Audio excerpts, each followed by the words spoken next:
Hi everyone, it's David here from Beyond the Kingdoms, and today I have a special mini episode in my Exploring Future World series. A complete look at the seas with Nemo and Friends. This pavilion has a very special place in my heart in that the original version, the Living Seas, and Horizons were my two favorites at Epcot when I was a kid. And since we recently celebrated World Oceans Day on June 8th, I thought it was appropriate to explore this beautiful pavilion at a deeper level. So let's dive right in. Like always, let's start with a look at 5 fast facts on the seas. Imagineers always had an idea for an ocean-themed pavilion in Future World. Unlike the Imagination Pavilion or the Land that had some roots in Disneyland, early concepts for the Living Seas were always first envisioned for Epcot. But Disney did always have a fascination with underwater exploration, with favorite attractions like the submarine voyage over in California. The initial idea for the Living Seas would be half fantasy-based and half scientific. The pavilion's main attraction was to be hosted by Poseidon, the god of the sea.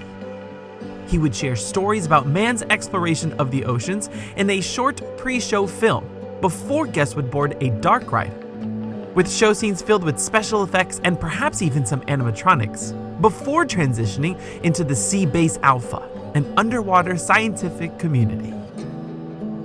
This fantasy-based experience with Poseidon was later sadly cut, and the Omnimover ride was severely trimmed down, and the entire pavilion was designed to be only a scientific exploration of marine life.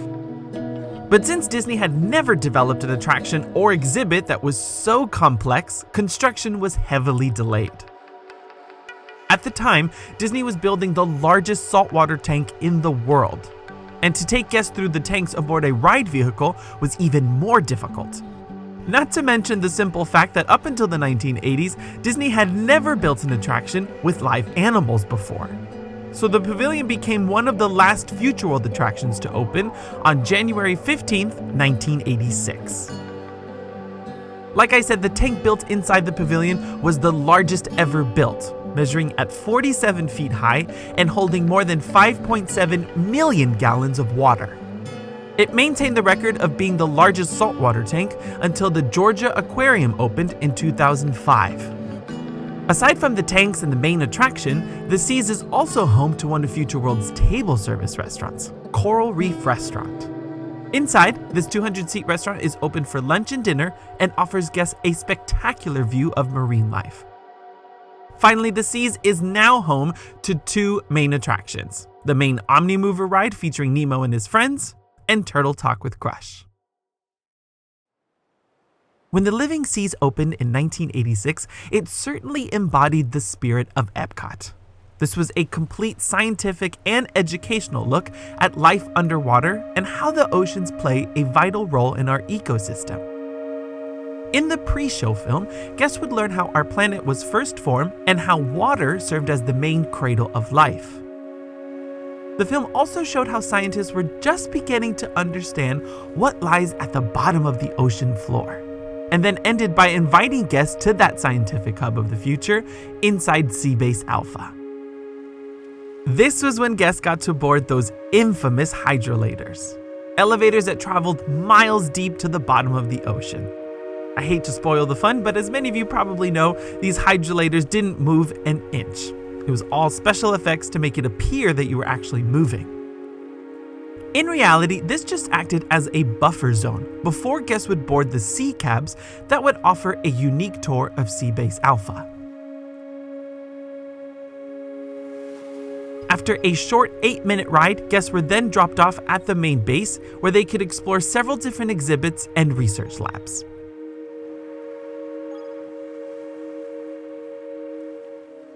Of course, all of that changed in 2004. This is when the pavilion began a long transition to the seas with Nemo and Friends. In 2004, Turtle Talk with Crush premiered, replacing one of the tank exhibits after the Omnimover ride.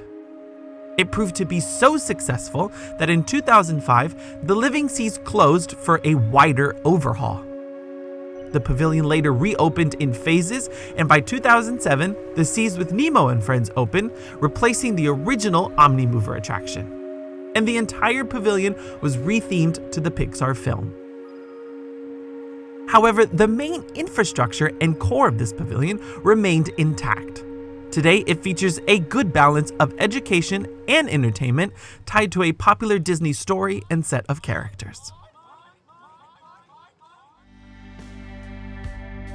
The current ride, The Seas with Nemo and Friends, takes guests on their own clam-mobile underwater while Dory helps Marlin find his son Nemo. You'll see favorite characters like Bruce, and of course Crush and his son Squirt as you ride the waves of the EAC. The Seas with Nemo and Friends has no height restrictions, and this is a must-stop at Epcot if you've got little ones and toddlers in the group. This will undoubtedly be one of their favorite things to do in Future World.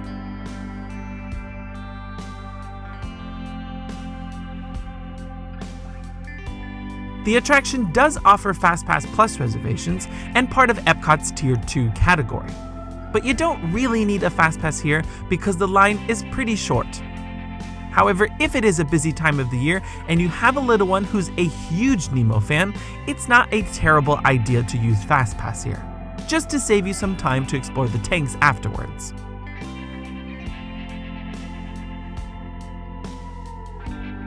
The first few scenes are like any classic Disney dark ride, beautiful sets and a few animatronics with some fun special effects.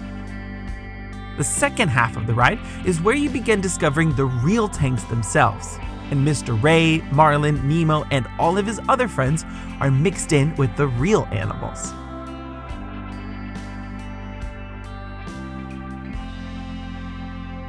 And if you're in the mood for some Epcot education and a terrific break from the sun, check out the observation area on the second floor after you've done the ride.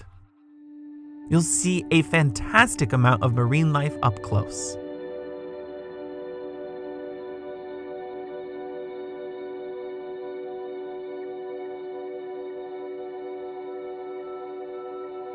The main observation area offers a look at animals such as baby sharks, sea turtles, and a huge array of different fish.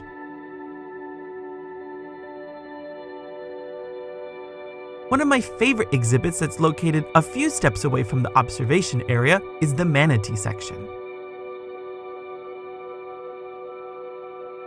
Here, guests will learn how these rescue manatees live and how they play an important part of Florida's ocean life.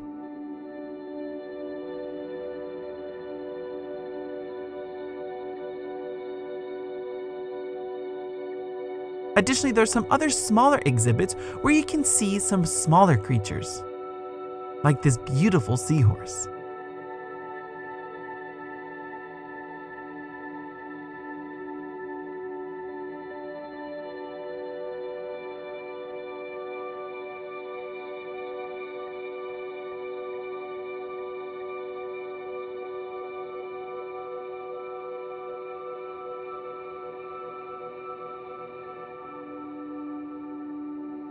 If just looking at the sea life is not enough, you can also take the plunge with one of 3 different diving experiences. Yes, you can swim underwater at Disney to meet some marine animals up close. I'll leave the details for these special tours in the description below. They are perfect for ocean lovers looking for something truly unique and different at Disney. But of course, the main attraction in this area of the pavilion is Turtle Talk with Crush. This is a 15-minute show where kids and adults get to meet Crush himself and ask all their questions about life under the ocean. You also may get to meet some of his friends seen in the Finding Dory film, like Destiny and Bailey the beluga whale. Turtle Talk with Crush is a really fun show for the little ones. It's always a packed house. In fact, if you have someone who's a big Nemo fan and you're stuck choosing FASTPASS reservations for them in that Tier 2 category, I would recommend booking it here at Turtle Talk and doing the ride standby. You may still have to wait a bit to get inside the theater, but this will allow you to pick a specific showtime and stick to a schedule. And finally, we have dining. The Seas with Nemo and Friends is home to a restaurant that is very overlooked at Epcot. I myself have bypassed it for years, mainly because I'm not a huge seafood fan. But Coral Reef Restaurant is an impressive table service dining location that offers spectacular views of the tank. This is currently one of only 2 table service restaurants in Future World. Soon we will get a third with the Space Restaurant. Coral Reef is relatively small and very intimate. It's great if you really want to escape the crowds and have a quiet meal. This restaurant is very rarely completely full, so it is easy to book this last minute. The menu is relatively the same for lunch and dinner. Of course, there's an array of seafood, but there are alternatives like steak if you want to skip the fish. This is also one of the few places you can enjoy a whole Maine lobster, but you're gonna have to work for your meal on that one. Pricing at Coral Reef ranges from $27 to $40 for entrees. For the kids, entrees range from $10 to $13. And the kids menu actually has more non-seafood items than fish, believe it or not.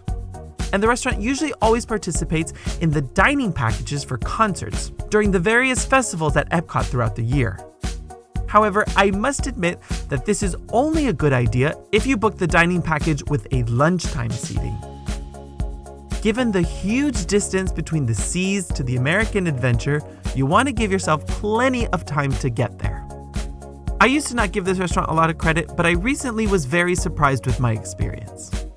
If anything, it's a beautiful restaurant. The Seas with Nemo and Friends remains to be one of my favorite corners of Future World.